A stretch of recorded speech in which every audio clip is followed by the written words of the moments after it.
Shalom Bapak Ibu Saudara yang terkasih dalam Tuhan. Mari bersama-sama pagi yang baik ini kita datang pada Tuhan. Kita mau bersama-sama bersatu hati menyenangkan Tuhan. Mari bersama kita berdoa. Kami bersyukur anugerah-Mu besar dalam kehidupan kami. Kami boleh bangun dalam kondisi yang baik. Dan sebentar Bapa, menaikkan pujian kami, syukur kami, hormat kami kepadamu. Berkati setiap kami Bapa dalam nama Yesus. Haleluya. Amin. Tuhan, ku mau menyenangkan-Mu. Tuhan, bentuklah hati ini jadi bejana untuk hormat-Mu. Cemerlang bagai emas murni, menyenangkan-Mu, senangkan-Mu. Hanya itu kerinduanku, menyenangkan-Mu, senangkan hatimu. Hanya itu kerinduanku.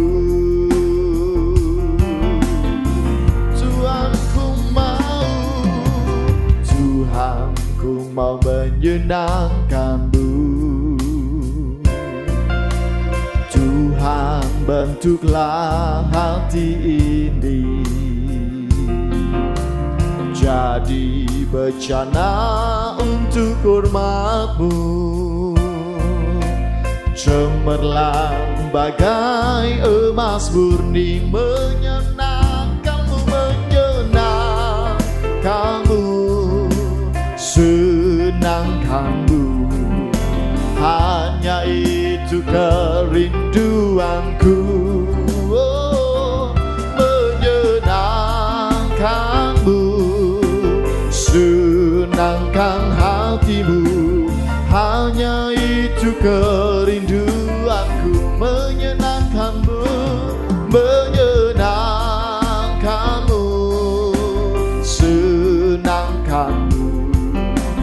Hanya itu kerinduanku, oh, menyenangkan-Mu, senangkan hatimu. Hanya itu kerinduanku. Sekali lagi katakan menyenangkan-Mu, menyenangkan-Mu, senangkan-Mu. Hanya itu kerinduanku, menyenangkan-Mu, senangkan hatimu. Hanya itu kerinduanku. Hanya itu kerinduanku. Hanya itu kerinduanku.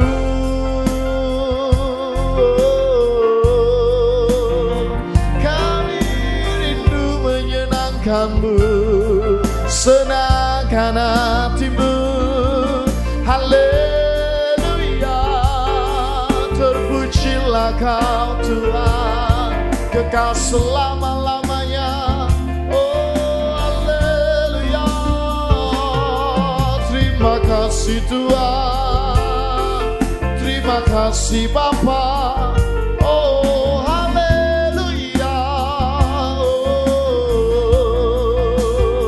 ya la la la la la la la la la la la se, haleluya. Terima kasih Tuhan, terima kasih Bapa.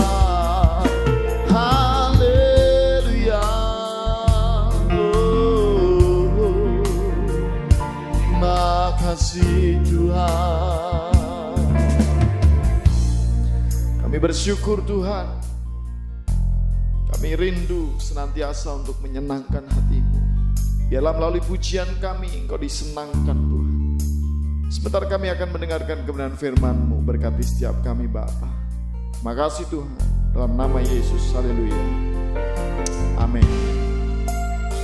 Shalom Bapak Ibu, saudara dikasih Tuhan. Hari ini kita akan belajar bersama-sama Saya akan ambil tema adalah peranan Roh Kudus bagi orang yang percaya. Saudara dikasih Tuhan,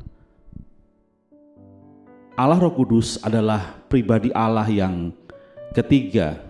Ya. Di dalam Kejadian 1 ayat 2 dikatakan seperti ini, bumi belum berbentuk dan kosong, gelap gulita, menutupi samudra raya, dan Roh Allah melayang-layang di atas permukaan air.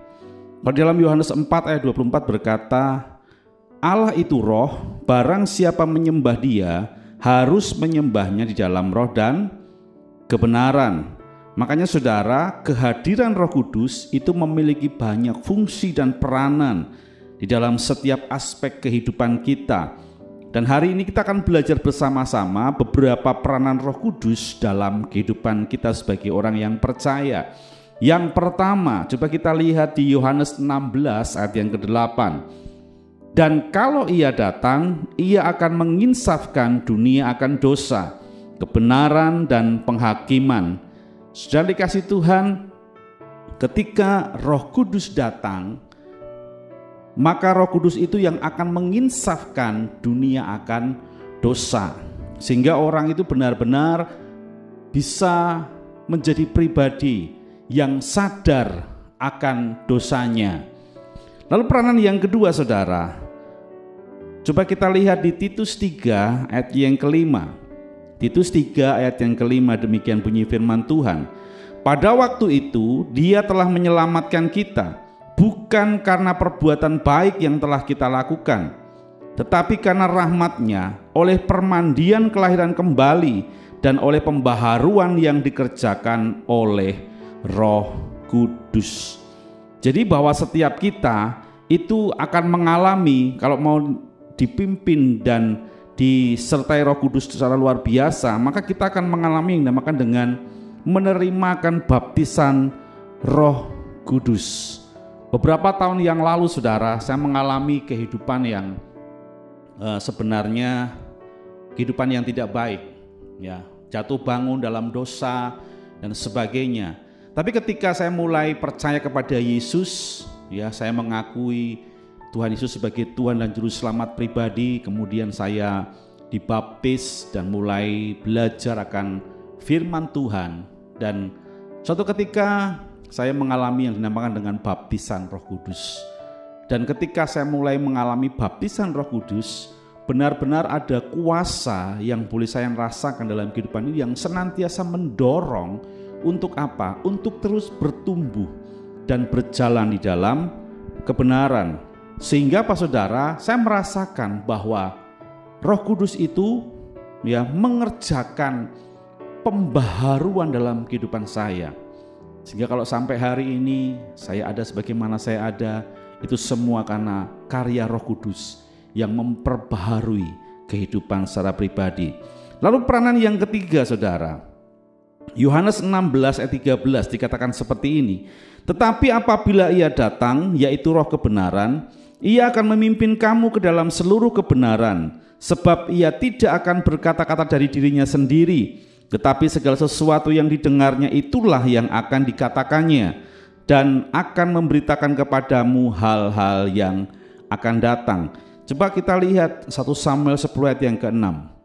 Maka Roh Tuhan akan berkuasa atasmu, engkau akan kepenuhan bersama-sama dengan mereka dan berubah menjadi manusia yang lain.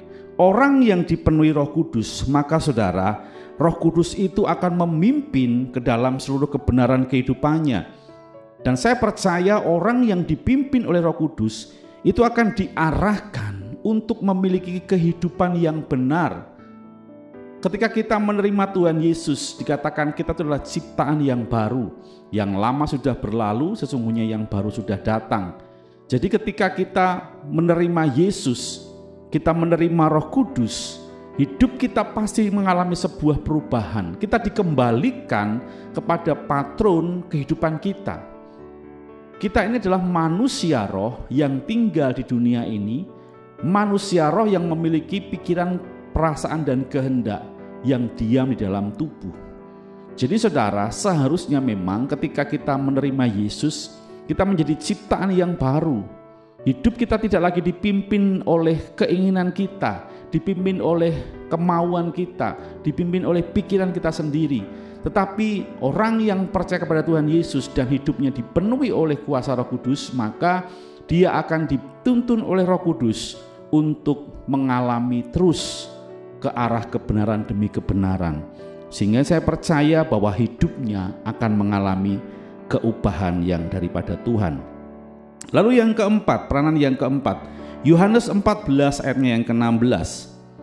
Aku akan minta kepada Bapa dan Ia akan memberikan kepadamu seorang penolong yang lain, supaya Ia menyertai kamu selama-lamanya. Saudara, penolong itu artinya seseorang yang dipanggil untuk berjalan bersama-sama dengan kita. Mempunyai pengertian juga bahwa penolong itu akan menuntun kita, memberikan kekuatan, memberikan arahan, memberikan penghiburan, memberikan dorongan, memberikan nasihat. Bahkan ketika kita mungkin mengalami banyak permasalahan kehidupan, seorang penolong itu pasti akan apa? Akan melepaskan kita dari setiap permasalahan yang ada, yang akan memberikan kekuatan pada kita untuk menghadapi segala tantangan dan permasalahan kehidupan kita. Sehingga saya percaya ketika kita berjalan dalam tuntunan Roh Kudus, ada penolong, ada penghibur, maka kita akan menjadi pribadi-pribadi yang kuat di dalam Tuhan.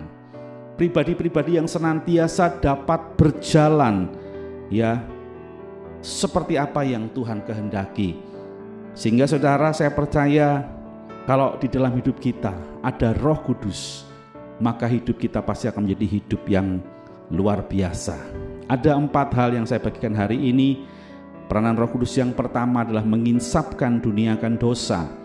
Peranan yang kedua, Roh Kudus itu yang mengerjakan pembaharuan dalam kehidupan kita. Yang ketiga, memimpin kita kepada seluruh kebenaran. Yang keempat, Roh Kudus adalah penolong yang senantiasa menyertai kita sampai selama-lamanya. Sebagai closing statement, Roh Kudus adalah nafas kehidupan rohani kita. Tanpanya kita akan menjadi pribadi yang lemah. Tetapi ketika kita bersama dengan Roh Kudus, ada kuasa Roh Kudus yang tinggal dalam kehidupan kita, maka kita akan menjadi pribadi yang dipimpin dan dapat hidup dalam kebenaran. Mari berikan tempat baginya dalam kehidupan kita, sehingga hidup kita selalu ada dalam pimpinan dan petunjuk Roh Kudus. Saya percaya orang yang seperti itu, maka setiap hari akan mengalami kuasa yang Tuhan sediakan bagi kita. Demikian firman Tuhan, kiranya menjadi rema dan memberkati setiap kita. Tuhan Yesus memberkati.